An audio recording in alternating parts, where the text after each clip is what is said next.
Досието Перонаков влезе во одделот за организиран криминал. Обвинителството и полицијата формираа повеќе тимови за различни предмети и деновиве детално ќе ја прелистуваат обемната документација за фирмите во кои пред 2 дена влегоа инспекторите на УЈП и финансиската полиција.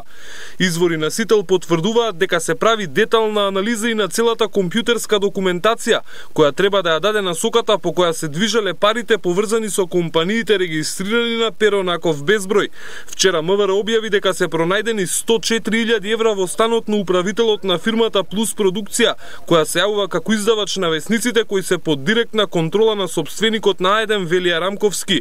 Станува збор за Ѓултен Џемаили од Скопски Чаир, која во бизнисот со Рамковски влегува во 2008-та.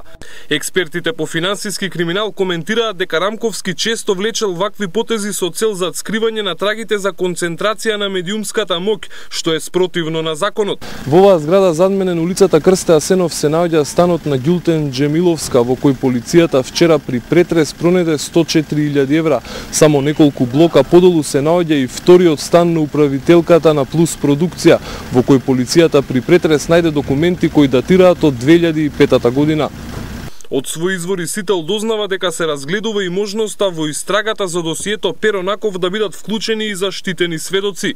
Сепак, за сопственикот на А1 тука немало криминал, но не бидејќи не бил направен, туку затоа што фирмите биле мали, како што вели Гранапчиња. Ситна роба, дуќанчина, ситна роба е. Не може да се створат пари. Го нема во работењето пари. Не постои. Ја претпоставам дека исклучиво сега му е. Само тоа му остана. Да мене ме прогласи за криминалец, криминал. Ама и нека ме прогласи што сака. Од друга страна, од ден во ден истрагата добива се позасилена динамика, а случајот се пошироки размери. Денеска министерката за внатрешни порачува, законот мора да се почитува.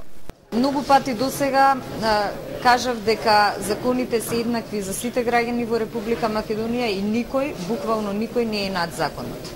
Досието Перонаков стана актуелно пред 2 дена. Тогаш неофицијалниот сопственик на фирмите кои се регистрирани на споменатата адреса ги искористи новинарите од неговата телевизија за да ги заштити личните интересите на своите компании. За јавноста остана нејасно како новинарите и камерите на А1 не успеа да ја снимат Ѓултен Џемаили, која со вреки пари ја напушти телевизијата, по истиот принцип по кој ги снима инспекторите за цело време додека ја вршеа работата за која се платени од граѓаните.